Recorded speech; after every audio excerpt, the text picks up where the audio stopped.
Go ahead, take your time. Don't worry about us. Fuck, you're like a diva, man. Isn't he? The way he moves, Just slowly. Just like, hey, this is my world. Y'all are just living in it. Yeah. Yeah, as you two just sit there and make me do all the work.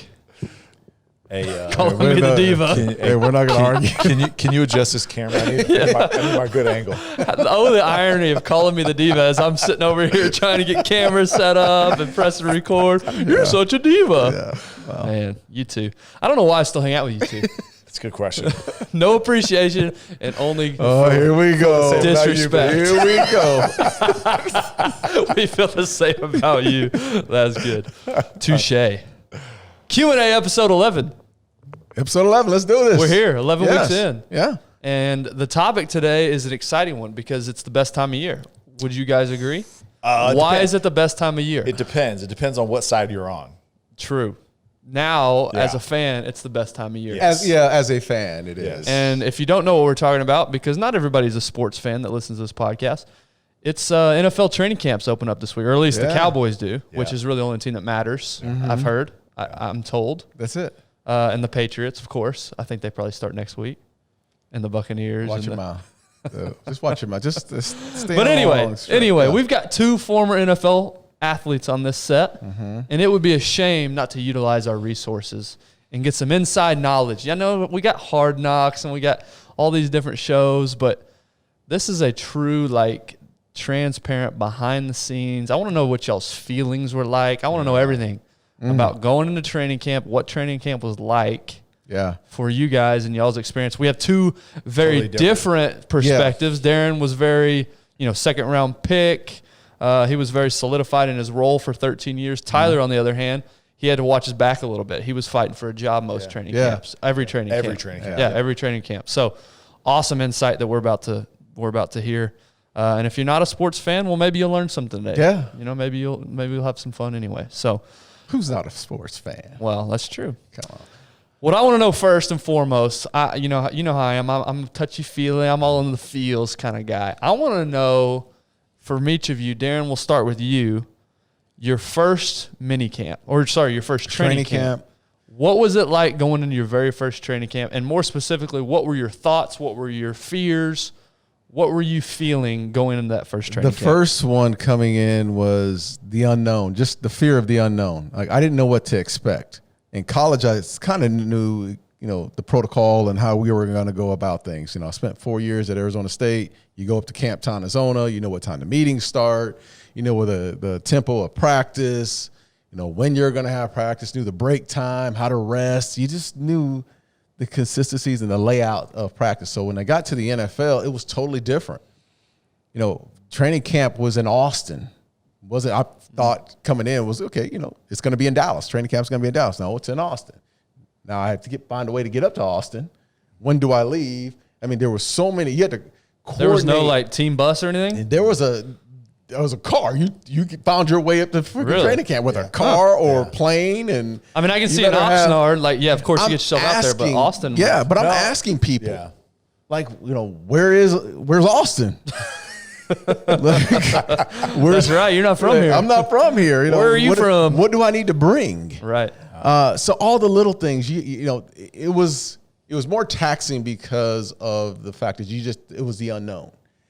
And then it was fighting for a position. So the anxiety was instantly there because I'm fighting to, I want to start, man. Yeah. I don't want to be sitting behind someone. I want to start. I'm learning the system, trying to go over film work, reading through my playbook, doing all the little things at the same time and trying to figure out where training camp was and all that. So logistics.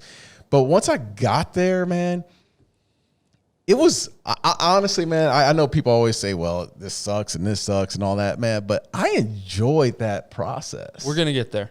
We're going to get there. Yeah, I just want to know what your initial thoughts But I'm just saying, once I got there, I got my feet settled in and all that, I just felt good. But back then, the one thing that I think most of us were, the anxiety was really in my stomach was about the conditioning test. That was the thing that, beyond everything, beyond the location, beyond, the fighting for position, you needed to pass the conditioning test. Right. Yeah. And that was, I think at that time was 17 110s. We ended up getting up to 24 110s, but it was 17 110s. And that shit was like, holy cow, I got to make this. Yeah. You know, if I don't make it, I knew I was going to make it, but the embarrassment of not making it was, you know. Yeah, it's funny that, you know, you mentioned a lot of things there, and very little of it was about actual football that you were anxious about. Oh, dude, it was all the little ancillary, Yeah. getting down absolutely. there, conditioning test. That's funny. Absolutely. Tyler, Yeah. what was your experience? Because you, and go back to listen, was it episode 5 that you told your story? Episode 3? I forget which I one. think it was 5. It's called The Green Couch. It's the very beginning, one of the first episodes that we went through Tyler's story. Tyler had to fight tooth and nail just to get to the NFL. It was a long journey. So when you finally got there, what were your anticipation? What were your feelings going to your very first training camp? So similar to Darren, the unknowns, right? Because I'd been through college training camp, I'd been through CFL training camp, I'd been through UFL training camp, arena. I'd been all these different training camps. But now you're at the NFL, right? Like this is the elite of the elite, right? You just don't know. And the additional layer of challenges was the fact that was a lockout year, so I didn't have an off season with the team. Oh. So you can't ask those. I didn't have the opportunity to ask those questions. So it's literally okay. I was in Cleveland for 3 weeks in December, and then I hadn't been back. So 6 months I was at home training on my own, like. Hopefully, because there's no contact between the organization. So hopefully, like, I'm prepared. I don't know what I'm supposed to be prepared for. So there's just a ton of unknowns. So the anxiety for sure was real. Now, that year we did not have a conditioning test just because they could not implement it. Every year after that, there was one. But it was just the unknowns. And then really kind of going into it as well as, do I belong here? Do I belong in the NFL? Like, can I compete with these guys? And the anxiety of that was real for sure, because it was like we were pregnant with our first child, so it was like there was a lot on the line. Like I got to go out and I got to show out because I've got to earn a roster spot because I don't have. And it wasn't like, hey, I got to earn a starting spot. It was I got to make this team. Yeah. Because totally different. I don't have any other options at this point, or else I'm going back to being a bartender and selling insurance. You know what I mean? Yeah. So there was, it just, the anxiety was all time high. And going to Cleveland, now we were on site with the organization, so I didn't have to have a remote training camp my first year. But man, just the unknowns. It was. I bet playing in Cleveland, you're kind of wishing, I wish we did have an alternate site here. Actually, you know what? Cleveland Browns facilities, because they built a new one when they came back. I went and saw that one. It's a nice facility. Berea, Ohio. Berea, Ohio. Yeah, it's actually not bad. Summertime is it's nice, and they do a damn good job as far as like fans coming out, because that dog pound, those fans are they're another level. Yeah. So you guys mentioned the anxieties. What were you excited about? Darren, you first. I was excited about the competition. I was really excited because I felt like, you know, leading up to training camp, you go through these mini camps. And you sort of get to the feel, and veterans come around. You get to size each other up or whatnot. And I did some good things at mini camp, man. And I had a good little group around me: Kevin Smith and Clayton Holmes and Greg Briggs. We had this little rookie nucleus that we were competitive, man. Yeah. And we were doing one-on-ones. And back then, as far as DBs, like if you could compete in one-on-ones where it's just you and the wide receiver or you and the tight end or whatnot, and you had some success, that's when that dog starts. That's when that confidence starts to come up. Which, by the way, is skewed towards the offense big time. Absolutely. So if you can have success in that, you're and most of the time you're going to get beat. I mean, it's just a part of it. That's how it's designed. I'm looking at how we were competing and how our veterans were competing, and man, we're on the same line, if not better, than what they were doing. So I couldn't wait to get out there. And all football is, specifically as a defensive back or wide receiver, you're just showing off, man. Yeah.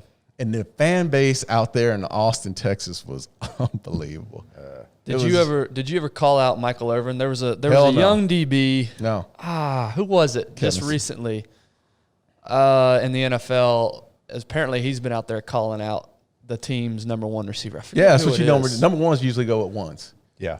One goes with a one. Well, I know, but this is like a young, like rookie cornerback, and it's just interesting. He's got that dog mentality. That's like, fine, man. So, That's so that was my question. No. Did you ever call him? No, dude. Well, so there's a balance, right? Yeah. There's a dog mentality, and then there's just stupidity. Yeah. Don't be right? a- There's those don't be an guys that idiot. like have an overinflated ego, Yeah. trying to like make a splash. I mean, I respect the fact that you're putting your name out there, but there's so many times that like, I mean, people would call out Dez, like young, like undrafted free agents. They call out Dez, and he would just make an example out of it. I tell you who did call me out. Called you out. Yeah, late in his rookie year.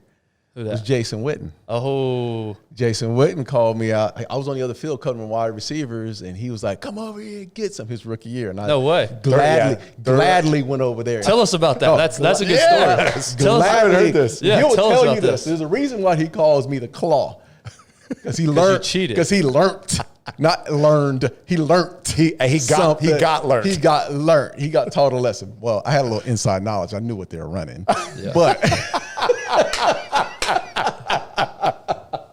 Hold on. Start over. Let's walk through the story. This is probably an untold story to a lot of people. So Jason Witten calls you out. I'm in on the other training camp. field, and we're doing one-on-ones, and the safeties normally, like the starting safeties, we usually covered the wide receivers. Yeah. This is how we came up. Yeah, typically linebackers and maybe some safeties, but linebackers will cover the tight ends, running backs. Yeah. The safeties that couldn't cover the wide receivers, that's the right. big boys, they would go over there. They would cover the tight ends. They go cover the tight ends. The best athletes on the field. Our system was we were a man-to-man team. So I had to cover wide receivers in the slot anyway. I was going to say, you were in the slot a lot. Yeah. So I had to, I was over here covering these guys, and they're barking on the other side, and you're hearing a whole bunch of noise, and Witten and the tight ends they're beating some guys over there, and I didn't really pay attention. I thought, okay, they're killing the linebackers. Okay, whatever. So I hear this, come on, 28 or 28, come get some of this. And Mike Zimmer. By the way, next Witten to doesn't call anybody by their name. Yeah. It's only numbers, and it's all single numbers too. So Mike Zimmer, who's the defensive coordinator, looks at me. He's like, this dude's over talking a lot of shit. He's like, he's a player, man. I'm like, oh, okay. He says, you can go get some. And I look over, and he's like, and I was like, okay, I'll come on over there. So I'll walk on over there, and he's running with Romo. So no hesitation. You're like, let's get this on. Let's go. Dude, I've covered Jay Novacek.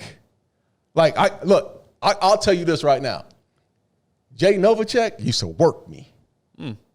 It was damn near impossible to cover Jay Novacek. Really? Yes, man, because he just has so much wiggle, man. And he had this veteran savvy. He taught me so much on how leverage and how to cover tight ends. Yeah. And it helped me out in a lot of ways because of how we ran routes. Man, he was very hesitant. He had a lot of, it wasn't like top end speed, but Well, that's Witt later in his career, right? When he lost his mobility and athleticism, that was Witt later. And I was way better in covering guys that could run. Yeah. So I could run. Right? Yeah. But if you didn't have a whole lot of wiggle to you, dude, got him. Yeah. Got him.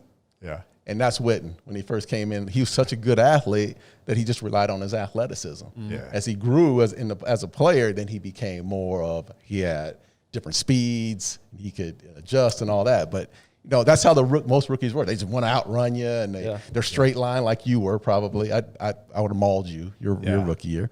But that's what he was. And I went over there, and I kind of, being in the league 8 years before he got, you sort of understand what they're going to run. Yeah. Oh, yeah. They're talking to each other, hand signals, like, fuck, dude, he's running. Yeah, okay, choice. He's running a crossing route. Yeah. And I was just jumping routes, brother. Bing, So- bing, 7 route. Oh, got him. So let's break this down a little bit. You walk over there. You line up against them. First play. What happens First play, they ran a crossing route. And I was like, come on, dude. I'm lined up 8 yards for piece of cake. You knocked the ball down. No. big deal. He stayed all in front of him, a little 5-yard crossing route. And I was like, come on, run a route. So they come back, and they run a little 7 route. Boom, knock that down. Run a choice like a 7 pump on me. Boom, knock that one down. So he didn't catch one? He didn't get one. Not one? Not one. Now, I'll tell you this. So that was a win, definitely. And I talked so much shit, right? And you know me, I'm going to hold on to that one. Yeah. As time went on, he was a monster to deal with. Yeah. Like, we got real good work. He probably won most of them. Well, he's so big. Oh, he was so competitive. Back to that point, though, is, man, like, people underestimate the the football intelligence to some people and how to control your body in a way that sends one message, but you're actually doing another. Because like you said, like rookies are like, oh, I got to get to my spot and I got to break my route really clean and I'm going to win. No, because the savvy defensive guys are going to be able to feel your body language. They're going to know what you're going to run before you even make that break. That's right. Because they can feel your body. The ones that say, okay, I can make you believe what I want you to believe with my body and how I'm shaping it, how I'm bending it, how I'm, leaning on you here.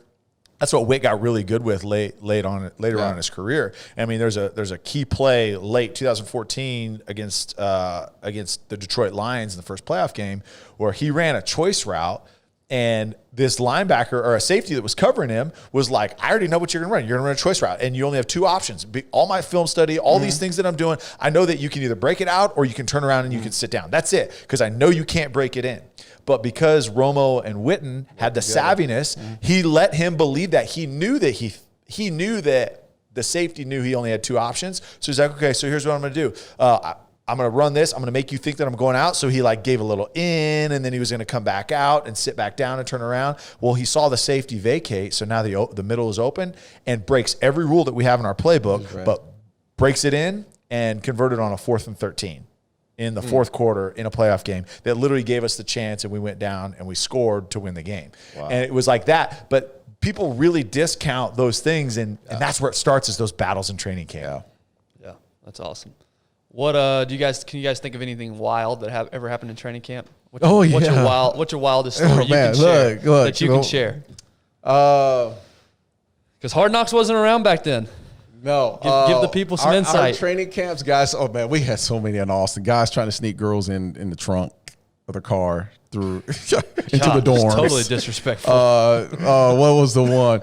Okay, the one that got us kicked out of St. Edwards in Austin. So this got us kicked out pretty much. Mark II and A, and I'm throwing them all. Wow, you're just throwing names. Throwing them all under the bus. Okay. Daryl Johnston. Hey, don't trust Darren with secrets. Our veteran guys, man, were wild. Like our offensive line, and led by II and A and Step and Kevin Gogan, and then you had Daryl Johnson was basically a part, an extension of them. Yeah. But they ran the show. Like those guys in our defensive line, you just didn't mess with them, right? Well, they got amped up. They had drinks one day, and they were playing cards, and they decided to go after the young guys. And by this time, I was in my second or third year, and they went after the young rookies, man. And the rookies were hiding in their dorm room, and they got those fire extinguishers. I'll never forget it, man. They got these fire extinguishers and stuck them up underneath the door in the dorm room, and it's going to flush you out. Oh, yeah. It's flush. Yeah. These guys are running out, man, and then they would just throw water on them. Boosh! Man. It was funny, man. So you're saying training camp is all about, team bonding, having a good time. It's all about. It is. Like even the hazing, right? Yeah. It's all part of it. Yeah. Well, you've got a hot take on hazing. Share your hot take on hazing. I'm not much of a hazer, man. I mean, I didn't have a problem with it when we were winning. Yeah. Like when we were winning games and we were, guys were, could separate the bullshit and having fun with, hey, we need to get to work. Yeah. I was fine with, hazing a guy or whatever and, doing our thing. But when we started becoming 5-11, I needed those rookies. Those rookies were better than the veteran guys. Yeah. Like I need those guys to be ready. You don't have time to be throwing water on these guys and, playing these games. I need them to be in their book to win games. So I got to a point in my career, man, where I was like, I'm done with the hazing shit. Yeah. Let's move on. Yeah. There you go. Appreciate that. Tyler, what's the best you were ever hazed? So it was unique because one, I was a rookie in 4 different training camps, CFL, or I was a rookie 4 times. Did they actually consider you a rookie? Well, no, not in Canada for sure, because that was my first year out of college. But then I was always just older than everybody, so it was like, this 27-year-old can't be a rookie, right? He's like, so I bypassed like the NFL hazing and stuff like that. But it wasn't, by the time I got through, it wasn't too bad. Canada was probably the worst. They put you through this thing called Cardinal, and it was a drinking thing. But like could destroy you for a week kind of deal. But it's like a Canadian drinking game that they did at an establishment that gentlemen, Tiffany's listening. Gentlemen, what do they do at this establishment? Gentlemen may What does that mean? have wings We don't for understand. lunch. What does gentlemen mean? All you can eat wings at lunch. All you can eat. But Canada was probably the most hazing. We had to sing the songs and you had to do the whole deal, and then you had to do a rookie skit and kind of do that whole deal. But it was never too bad. Like I'd carry pads for the vets, during training camp, but it was never anything bad that you see. Right. You know, I mean, like in college, we used to do the like saran wrap to the field goal post. Yeah, throw water. We used to do all on. that stuff. Yeah. And like baby powder and water and stuff like that. So. You were leading that charge. I just know Yeah, you. Tyler got You were creative. definitely leading that charge. I was so locked in that like you. I didn't have really much time for it because it was like, hey, I got to get these young guys either ready to go. Yeah. Ball was everything to me. Like the other stuff wasn't as important. Yeah. So I call bullshit to both of you on those takes of your hazy. You were both right in the mix. I guarantee. No, you. I wasn't. I'm serious. Now I would be the guy that I'd step in if rookies were being unreasonable. Like, nah, I ain't doing that. Yeah. Then I'd step in like, hey, look, got to know your place. Like we all went through it. You're no different than anybody else. Like that's when I would step in. It is a weird dynamic, because everybody's got, a lot of athletes have egos and, your tough guy mentality. So it is a weird dynamic that you got to submit that ego as a rookie and just play along. It's going to take you a lot further than trying to be the tough guy. Yeah. There was a Raiders guy a few years ago, Abrams or something, some safety, and he wasn't taking anything. Like he wasn't doing anything as a rookie. And I just remember, hearing the veteran guys just hated that. Yeah, that's hard. Yeah, to deal with, there's a humility and modesty in it, being like, look, I get it. I'm not any better. I'm going to go through it. The more you fight it, the worse it gets. That's what I. But guys can be. That's how I was in college. The harder you fight it, the worse it is. That's right. But, it's just just like look. I think that you're right. Have some humility. Like if you're carrying pads, that's fine. But when things got a little extreme, I understood because I don't want you don't want to break someone. In a situation. Well, or try to go down the road. And you never know somebody's background. That's right. They got bullied as a kid, or you never know. So you certainly don't want to paint it with a broad brush. But yeah, that's interesting. I mean, we could go on for an hour and a half on training camp stories. Oh my gosh, it's endless, man. And the biggest thing is there's, and I said at the very beginning of the show, it depends on what side you are. There's a level of anxiety because you're about to compete. Your body's about to go through hell. You know that you're mentally going to be challenged through this time. But man, I loved it, man. It was my favorite, especially here with the Cowboys, because it was like the first time I got to do everything. I got to be a running back. I got to be a tight end, because it was like, okay, we're saving all the other guys that we actually care about. So Tyler, you run all the second team running back reps and third tight end reps. But it was so fun because I got to do all these things, and then kind of, okay, look, I show some versatility and value, and that's how I made the team every year, was because I did all that extra stuff. And so I got a quick question for you. So during the season, did they have you do any scout team reps on the defensive side of the ball? Sometimes. Yeah. So my last 2 years less, I'd probably 4 or 5 weeks during the year, I'd like play DN, play linebacker, line or up, something like that. So, and it was, Did you rush hard? Did you come hard? Hell yeah. I would.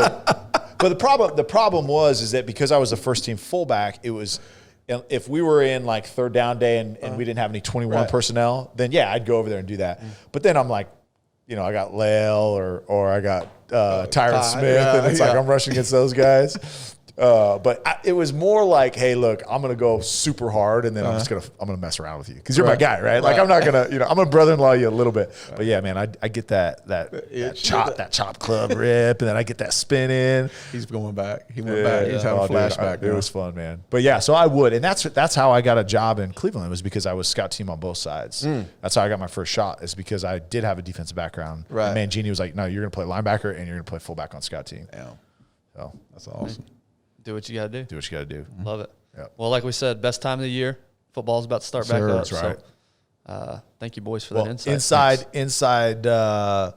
inside knowledge with the Cowboys, being on Hard Knocks. I mean, I'm excited about that. Oh, that's right. The Cowboys That's are. right. Yeah. So it'll be fun to watch, and it'll be interesting to see how McCarthy kind of handles that, and how Dak's going to come back. And God, there's so many storylines here. Yeah, the leadership stuff. questions on defense. Who's going to step up on that side now that really kind the two guys that you could say were the leaders are gone? It'll be interesting to see what this training camp maybe we looks dive like. into that a little deeper next week. Yeah. On Q&A. Talk some football. Yeah, well, Hey. sometimes you got to do what you got to do. Ben's skin's crawling. I don't want to talk about football, guys. We're not a football podcast. So, anyway, you guys have a good weekend. Happy NFL season. Yeah. Thanks, bro.